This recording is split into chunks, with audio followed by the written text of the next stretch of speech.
Welcome back to Rise and Thrive. I'm Emma Sullivan, and today we're talking about something that's making everyone miserable, including the people who are supposedly winning. Y'all, buckle up. I'm David Park, and I'm already feeling personally attacked. Are we discussing my entire life philosophy? Possibly. Today we're diving into Daniel Markovitz's Atlantic article about meritocracy. That whole system we've been told is fair and good. Spoiler alert, it's making everyone exhausted, anxious, and weirdly competitive about everything. Wait, are you saying working yourself to death to prove your worth isn't actually healthy? Revolutionary concept, I know. But here's the twist. This isn't just about wellness in the drink more water sense. This is about how an entire economic system is literally crushing our souls. Cheerful topic for a wellness podcast. We're going there. So, David, let me start with a question.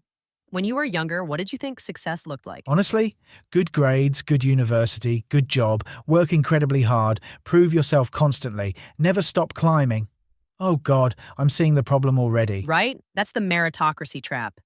The idea that if you just work hard enough and get the right credentials, you'll succeed. And technically, some people do succeed, but at what cost? My therapist would like to know the answer to this question. Markovitz, who's a Yale law professor, so he's living inside this system, argues that meritocracy has basically become a competition that only the rich can win. But even when they win, they're miserable. Hold on, so the people who make it to the top are also suffering? Massively. And that's what makes this a wellness issue. Because we're talking about depression, anxiety, sleep deprivation, broken families, and people who work so hard they forget how to be human. That's actually quite grim. It is grim. But understanding it is the first step to escaping it. So let me break down how this system works, starting from childhood. David, imagine you're a parent in New York or San Francisco. Already stressed. You're applying to 10 kindergartens for your 4-year-old. Essays, interviews, appraisals. For kindergarten.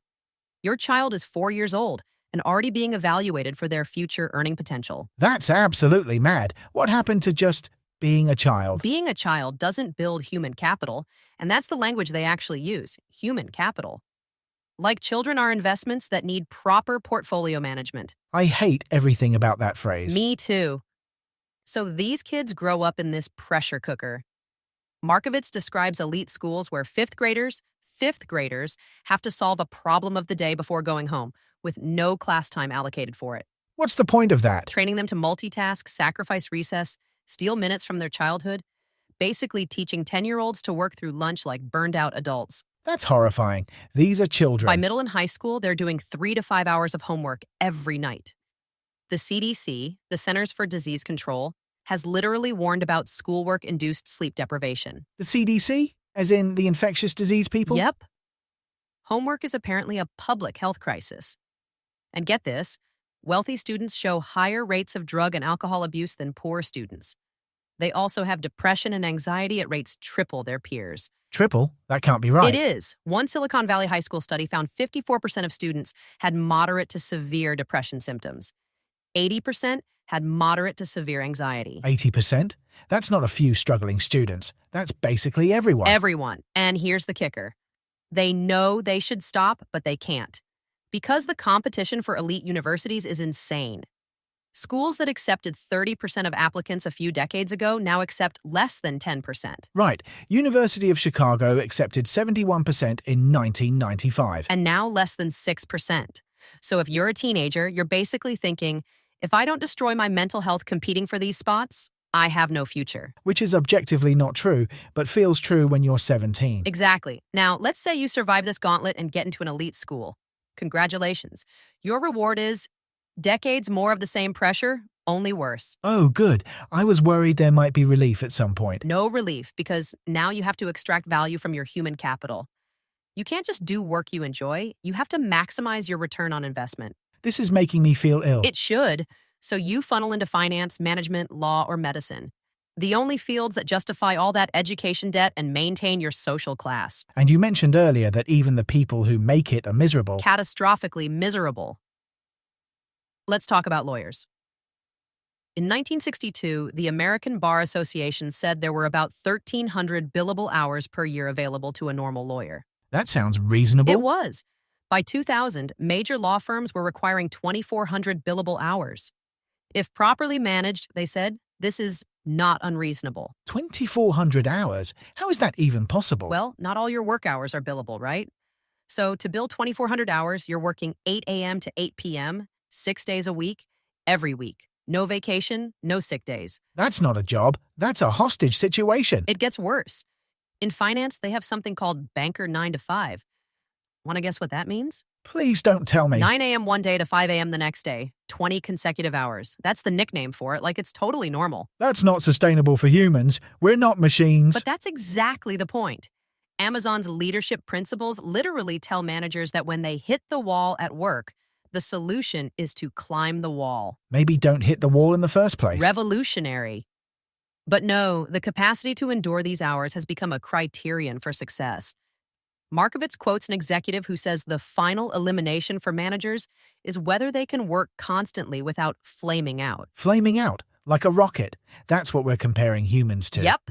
The executive literally says they're still able to maintain a good mental set and keep their family life together. They win the race. As if family time is just another competitive category. What does keep their family life together even mean in this context? See your children occasionally? Oh, I have a stat for you. Americans working more than 60 hours a week report that they'd prefer 25 fewer hours. They suffer from time famine that interferes with relationships, home maintenance, and, this is in the study, a satisfying sex life. Too exhausted for intimacy. That's bleak. Here's the bleakest part. A Harvard Business School survey asked executives about work-life balance.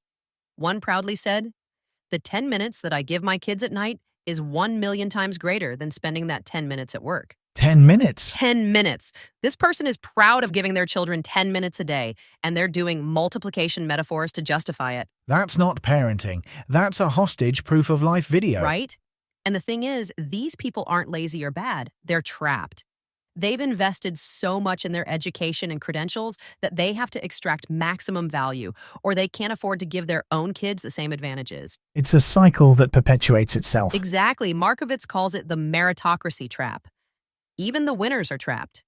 Elite students fear failure and crave conventional markers of success, even while they see through and publicly deride mere gold stars and shiny things. They know it's meaningless but pursue it anyway because the system offers no alternative. Bingo. Here's the thing, though, and this is where it connects to wellness. These people are literally using themselves up. They're placing themselves at the disposal of others. It's self-exploitation. That's quite a dark way to frame it. It's accurate, though. Markovitz says they're trapped inside demeaning fears and inauthentic ambitions. Always hungry, but never finding the right food. Okay, so this is all absolutely terrible. What's the wellness angle here? How do we escape? Great question. First, we have to recognize that this isn't about individual willpower. You can't positive thinking your way out of a broken economic system. Thank you. I'm tired of wellness advice that ignores systemic problems. Right? Just practice self-care. While working 100 hours a week is not helpful. But here's what is interesting. Even the elites are turning against this system. They are? Yes. 2/3 of elite workers say they'd decline a promotion if it demanded more of their energy. When Larry Kramer was Stanford Law School dean, he warned graduates that they're caught in an endless cycle. What cycle? Higher salaries require more billable hours to support them, and longer hours require higher salaries to justify them. He literally asked, whose interest does this serve? Does anyone actually want this? And the answer is clearly no, but nobody knows how to stop. Exactly. So from a wellness perspective, what can individuals do right now while we wait for systemic change? I'm desperate for practical advice here. Okay, first, recognize that the meritocratic mindset has probably infected your thinking.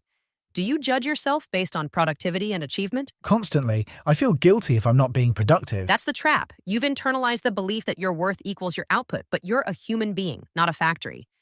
Your value isn't based on how much you produce. Intellectually, I know this, but emotionally, it's hard to believe. That's because you've been marinating in this ideology since kindergarten. So, step one is recognizing when you're thinking in meritocratic terms. I have to earn my rest. I have to deserve relaxation. Guilty as charged. I literally schedule downtime like it's a work task. See, that's meritocracy brain. Second tip, practice doing things badly. Deliberately pursue activities where you're not good and will never be good. That sounds terrible. Why would I do that? Because it breaks the achievement addiction. If you only do things you're good at, you're still trapped in the performance mindset, but If you take up, I don't know, pottery and you make terrible lopsided mugs I'd hate every minute of it. at first, but eventually you learn that you can do something purely for enjoyment, not achievement. That's revolutionary for meritocracy poisoned brains. Okay, that actually makes sense. What else? Third, and this is huge question, whether your career choices are actually yours. Are you in your field because you love it or because it was the smart choice that justified your education? Oh God, I don't want to answer that question. That reaction tells you everything. Markovitz points out that people whose status depends on human capital can't afford to consult their own interests or passions. You have to extract value. But practically speaking, I can't just quit my job and become a painter or whatever. No, but you can start asking, what would I do if I didn't have to prove anything to anyone? What would I pursue if achievement wasn't the goal? Even thinking about this starts to loosen the trap, That's actually quite powerful. Just imagining an alternative. right? Fourth tip, if you have kids, resist the pressure to turn their childhood into a resume building exercise. Let them be bored. Let them play without purpose. But doesn't that disadvantage them in the competition? See, even asking that question shows how deep the programming goes. Yes, maybe they won't get into the most elite kindergarten, but they also won't be depressed and anxious before puberty. Fair point. The cost-benefit analysis there seems pretty clear. Y'all, if this conversation is making you uncomfortable, good. That means we're touching something real. Please like and subscribe to Rise and Thrive so we can keep having these uncomfortable but necessary conversations. Emma, I'm curious. You mentioned systemic solutions earlier. What does Markovitz actually propose? Okay, so this gets interesting. He argues we need to make education more inclusive and reform work to favor mid-skilled workers, not just elite specialists. How would that work? He suggests that private schools and universities should lose tax-exempt status unless at least half their students come from families in the bottom two-thirds of income distribution. That's radical. Elite institutions would hate that. Of course. But the point is to make reaching the very top less important by making good education and jobs available to more people. If the ladder has more rungs, you don't have to cling desperately to the highest ones. That makes sense. What about work reform? He wants to emphasize jobs that don't require fancy degrees. Like healthcare should focus more on preventive care run by nurse practitioners, not just high-tech treatments requiring specialists. And in law, use legal technicians for routine matters instead of requiring expensive lawyers for everything. Exactly. Finance could regulate exotic financial engineering and favor small local banks. Management could distribute control beyond the C-suite. The goal is creating meaningful middle-class work. This all sounds reasonable, but what's stopping it from happening? Politics. The elite naturally resist policies that threaten their advantages. Even though meritocracy makes them miserable, they're terrified of losing status. Better to be miserable at the top than happy in the middle. That's the twisted logic. But here's where it gets really important. This isn't sustainable. Historically, when societies concentrate wealth in a narrow elite, it ends badly. Define badly. Societal collapse, military defeat like the Roman Empire, revolution like France and Russia. Markovitz cites research showing that basically every extreme inequality ends in catastrophe. That's terrifying. It is. But there's one exception, America's response to the Great Depression. The New Deal didn't just redistribute wealth, it built an economy that promoted equality by expanding education and centering middle-class workers. So, there is historical precedent for fixing this without revolution. Yes, Markovitz argues we could do it again. The elite could reclaim their leisure, actually see their kids have hobbies, live like humans, in exchange for slightly less income and status. Which they could easily afford. Absolutely. Meanwhile, the middle class regains income, status, and centrality. Everybody wins. Well, except people whose entire identity is wrapped up in being better than everyone else. So the real obstacle is psychological. People would rather be exhausted winners than comfortable equals. That's the tragedy. Okay, let's bring this back to individual wellness. David, what are you taking away from this conversation? Honestly, permission to stop. I've spent my entire life believing that rest has to be earned and that my value depends on achievement. This is giving me permission to question that. That's huge. What else? Recognition that this isn't personal failure. When I feel burned out or inadequate, it's not because I'm not working hard enough, it's because the system is designed to make everyone feel that way. Yes. The problem isn't you, it's meritocracy. Here's what I want listeners to understand. Wellness under meritocracy is almost impossible because the system demands self-exploitation. Right. True wellness requires recognizing that you're not a human capital investment. You're a person. Your worth isn't determined by productivity. You don't have to earn the right to rest. This feels revolutionary and also incredibly obvious once you say it. That's the power of ideology. It makes the abnormal seem normal. Working yourself to death becomes having high standards. Sacrificing your family becomes dedication. Giving your kids 10 minutes becomes something to be proud of. The normalization of the absurd. Exactly.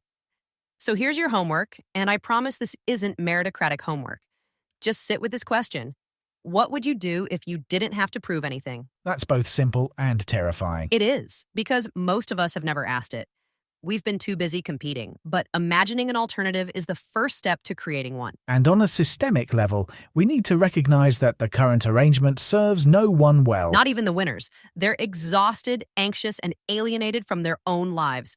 This has been genuinely eye-opening and slightly depressing, but mainly eye-opening. When you put it that way, discomfort seems like a bargain. Right? So here's the final takeaway. Wellness isn't just green smoothies and yoga, though those are fine. It's also about questioning the systems that make us sick in the first place. And recognizing that individual self-care can't fix systemic problems. Exactly. You can meditate all you want, but if you're working 100 hours a week in a system that views you as human capital, you're still going to be exhausted and miserable. This podcast is powered by voxcrea.ai, where ideas find their voice.